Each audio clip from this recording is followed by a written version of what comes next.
Hi, this is Pam Duran, and this video essay, is about the phenomenon of social media influencers and how it is now infiltrating schools.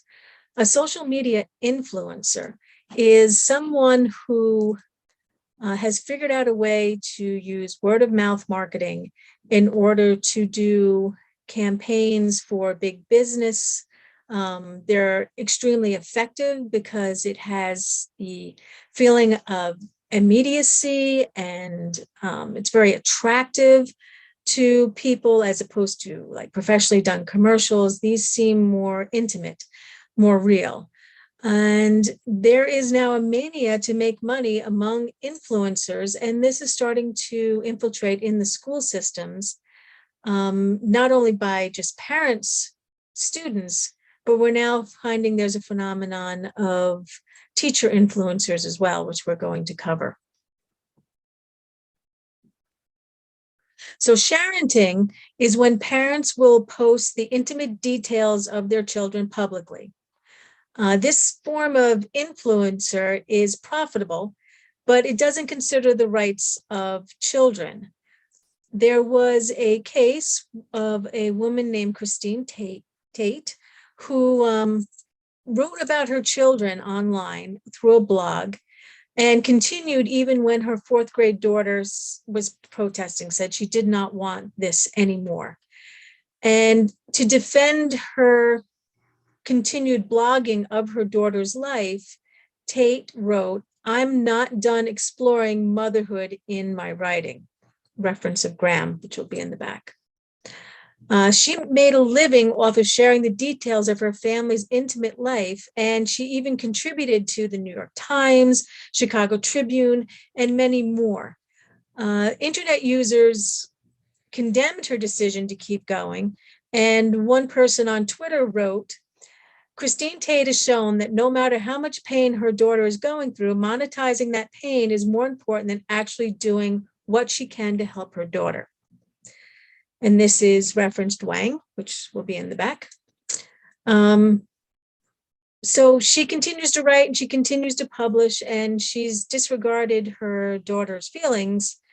And this is maybe an extreme example, but not atypical of the parent influencers or using their children as influencers.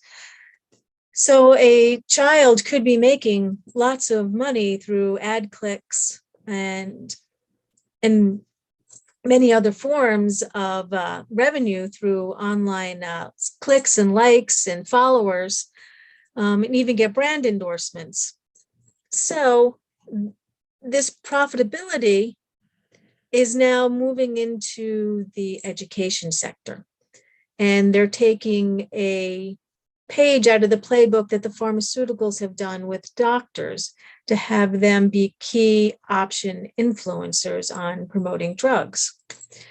So the New York Times reported that instructional brands, especially in Silicon Valley, are starting to market to the teachers.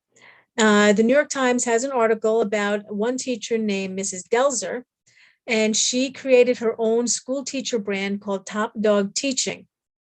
Education startups like Seesaw give her a premium classroom technology, give her swag, t-shirts, freebies to the teachers who attend her work. And she agrees that the products in her classroom, to use those products in the classroom, and she'll give feedback to those companies. And then she also, through her social media, will recommend their products to thousands of teachers who follow her. Now, part of the deal that she has with Seesaw and these different companies is they decide how the product is used in the classroom. They may say that it has to be used in the classroom. They have to give feedback in it. They have to participate in Seesaw discussions online. This is specific to the Seesaw contract. It has to be used regularly. They also need to host 2 related conferences. They have to do workshops. Now, considering that these are public employees, they're really not allowed to double dip this way. And the way that the teachers are working around this is they are negotiating contracts with their schools that they take a certain amount of paid, unpaid days off. So that way, when they're in the school and they're promoting this product, when getting paid or getting stuff from their products that they're supporting, they're not taking taxpayers' dollars in doing this. So the problem with this, is these are not really researched based software many times. There isn't any rigorous research into the effectiveness of it. And teachers are inspired to use these items because of budget cuts. Many teachers will go into their own pockets in order to pay for things and software and items for their school, to the point where taxpayers are allowed to teachers can take $500 off, expecting that they're going to be spending this kind of money. So it is argued by teachers that this is okay because, it brings the best technology into the students. It gives them everything that they could possibly need that they can't afford to get. And they get training from the software companies, which may be all well and good, but when it comes down to it, there are privacy issues that need to be considered for these students, just like the sharing aspect. The students have not agreed to be part of these campaigns to help the influencers, the teacher influencers or their parents. So once again, this money is being made off the backs of students who don't have the ability to say no.